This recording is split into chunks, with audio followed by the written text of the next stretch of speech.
Like and subscribe on the way in the door. My people, I hope you all are having a truly fantastic day.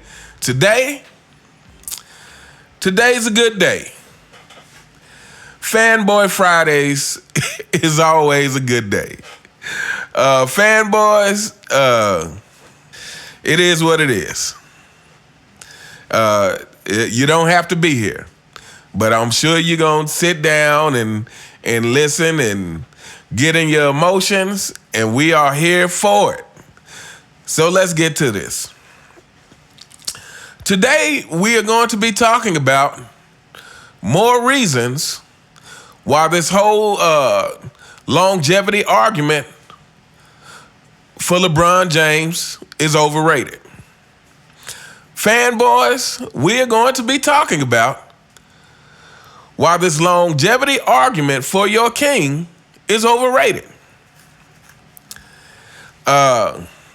So I was watching an interview with Jason Kidd, and he was talking about the difference between Michael Jordan and LeBron James. And one of the things he was saying, which is something that is common to hear when people are talking about Michael Jordan. One of the differences he was saying is that Michael Jordan just never lets up on you. He's like, he never lets up on offense. He never lets up on defense. It's just always foot on your neck, asserting himself, proving his dominance on the court. It just never turns off. And I feel like we've heard this about Michael Jordan from various people. This is a common theme with Michael Jordan. If you watch The Last Dance, you heard his coaches and various other people saying this same thing. B.J. Armstrong, talking about how it was amazing to him to see Michael Jordan go out and, score 40 in a game, playing both ends of the courts, and then come in to practice the next day as if they are playing Game 7 of the finals. This is the thing with Michael Jordan, is that this competitiveness, this need to assert dominance, this need to be a winner at all times. It never turns off. And this is not a common thing that we hear with LeBron James. If you follow this channel, then you know that one of the things I say on here, and some people, there's a few people I've seen disagree, but to me, LeBron James is the most inconsistent superstar that we've ever had. And again, I've been watching some old games of LeBron James because I'm working on videos about some of his failures. Get ready for that, fanboys. And one of the things I noticed, like I was watching the 2007 finals. And it was funny watching this because as I was watching it, I remembered how I felt back then watching it. Again, I hadn't always been a critic of LeBron James. Again, when LeBron, early in his career, I was one of those people who was hopeful for what he could become. I was like, okay, this guy, he has the talent. Let's see where this goes. But there were times where it was definitely exciting to watch him. But as I go back and watch him, here's what I noticed. Some of the things that I cannot stand about LeBron James today. The standing around on defense, sometimes standing around on offense, a lot of times not asserting himself at times where he needs to assert himself. He was doing that back then. This is why they lost the 2007 finals, at least part of it. He was doing that back then. It just wasn't as much. It just wasn't as noticeable because he was younger and in general had more energy. But there would be times where he doesn't get back up the court. And going back and looking at that now and listening to all the hype that they had around him, I'm thinking part of the reason that people didn't notice it is because they had all this hype around him. It's because of how they talked about him. So when everyone is telling you how great somebody has become or is going to be or is in the moment, you tend to overlook a lot of those kind of things. But he was doing these things way back then. And so I think the thing, again, with LeBron James is the inconsistency. He doesn't consistently play hard on both ends of the court. And that's a problem. And you have to take that into account when you're talking about his longevity. Because if you are not constantly playing hard on both ends of the court, that means you're conserving energy. That means you're not burning yourself out the same way as other players who consistently play hard on both ends of the court, like Michael Jordan. Michael Jordan literally pushed it to the max every night. But LeBron James didn't. So when he's in year, what's his, year 20, 21? Too many. However much it is, it's too many at this point.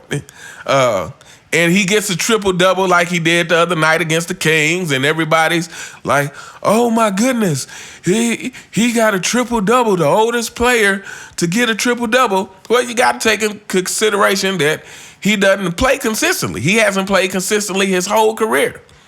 He hasn't burned it at both ends of the court his whole career. And here's something else you're not gonna like, fanboys. Going back and watching some of these older LeBron games, like the 2007 Finals, the 2011 Finals, 2009 Eastern Conference Finals. The other thing that I noticed is LeBron James has always been an inconsistent defender. He's always been an inconsistent defender. Some of those years he won, he made first team all defense. That's questionable. But here's what I think it is LeBron James has made some great defensive plays. Can't take that away from him. Absolutely. LeBron James, at different points in his career, especially early on in his career, has made some great defensive plays. He's gotten some great defensive stops. At times, he's played some great one-on-one defense. But he doesn't do it consistently. So what I think happens is we get... Back then, everyone got blinded by the great defensive plays he would make on a case-by-case basis, but didn't realize that he wasn't consistently playing great defense. He could make some great defensive plays on a case-by-case basis, but he was not consistently playing great defense. I was going back and watching some of those old Chicago Bulls games, and Jordan was like glued to his man, whether his man had the ball or not. You know, unless Jordan was double teaming or gambling for a steal, Jordan was like glued to his man, whether he had the ball or not. And a lot of times, if LeBron's man didn't have the ball, you know, he was sagging off of him. So, again, LeBron didn't consistently play great defense at any point of his career. So, when you are not doing that, you are saving some wear and tear on your body. That has to be taken into consideration when we talk about this longevity thing. And yet and still, you know, this inconsistency has carried throughout his whole career. Then you have to take into consideration modern medicine and modern ways of working out. And the fact that he spends $1 million a year not working on his game, apparently, but working on his body, in quotations, a.k.a. Supplements. You have to take these things into consideration. So, again, LeBron James is very inconsistent. Another inconsistency with LeBron James, winning. You know, you fanboys love to bring up Michael Jordan's past failures before his championships. But fanboys, here's the thing. Once Michael Jordan won his first championship, he consistently won over and over again. once he put in the work to overcome the challenges before him, he consistently won over and over again. However, because LeBron James' whole career is based on inconsistencies, it's based on him not staying with one team, him not staying in Cleveland, him going to Miami, him winning championships because he moved pieces to put the circumstances in his favor, LeBron James has never won consistently. He has never won consistency. He has never had a period of time where you can say LeBron James consistently dominated, and do not bring up him just getting to the finals. That does not count. He has not consistently won anything since he been into the league, since he came into the league, and that's because everything about his career is inconsistent. He hasn't consistently been on one team. He hadn't consistently played with the same players. And this is all LeBron James doing. So, and let me tell you something, fanboys. When you guys talk about he hadn't had this great coach and hadn't had this and all this is LeBron James' fault. Because at the very least, he could have stayed in Miami. Eric Spoelstra is a great coach. But the thing about great coaches is they can't be great without having players to execute that greatness. In other words, Phil Jackson was nobody when he became the head coach. Phil Jackson wasn't even a head coach before he became the head coach of the Chicago Bulls. What are you guys talking about? He wasn't even a head coach before becoming the head coach of the Chicago Bulls. It was Michael Jordan that allowed for Phil Jackson to be viewed as a great coach. And had LeBron stayed in Miami and tried to build something there, it doesn't matter if Dwayne Wade was on the decline. You stay there and you figure it out. Again, Scottie Pippen was on the decline in 97 and 98, but especially 98. Jordan didn't say, he didn't say, well, you know, Pippen's on the decline. I need you guys to get me somebody else in here. No, he just carried the team. Again, so everything about LeBron James' career has been inconsistent. But the one thing these inconsistencies has done is allowed him to play longer. It has allowed him to play longer. Oh, not to mention that the league has been through more changes since LeBron has been in a league to allow the game to be easier.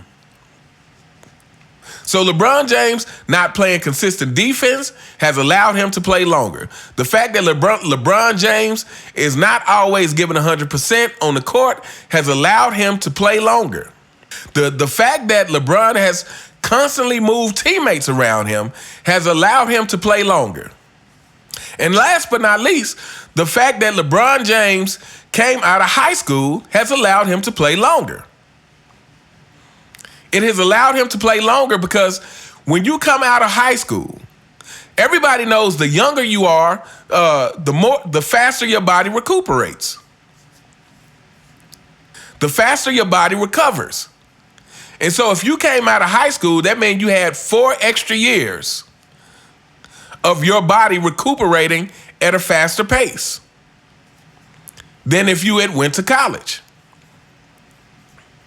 Which is also a thing, because to me, LeBron should have went to college. If LeBron would have went to college, he would have had, to me, much better success in the NBA. But that's another video. But yeah, so LeBron James' inconsistencies has allowed him to play longer. And the long and short of it is LeBron has never, not even in the early parts of his career, even when he was playing with much more energy, with much better intensity, he has never played that way 100% of the time on the court. And that has allowed him to play longer. His inconsistencies has allowed him to play longer. And now, as he plays today, we are just seeing an exaggerated version of what was already there in the beginning. But anyway, let me know what you guys think in the comments. Do you think the fact that LeBron has not well, first of all, do you agree with the fact that even in LeBron's early days, you could see that he wasn't a consistent defender? He wasn't consistently giving his all out there. Again, he gave it a lot more than he does today.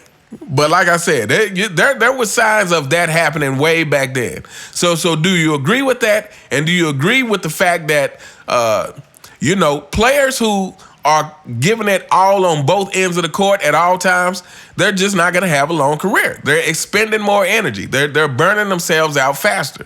LeBron James has not done that, which is why he's able to continue to play and be inconsistent to this very day and get his triple-double against the Kings. Let me know what you guys think. You all have a fantastic day, and I will see you next time. All right.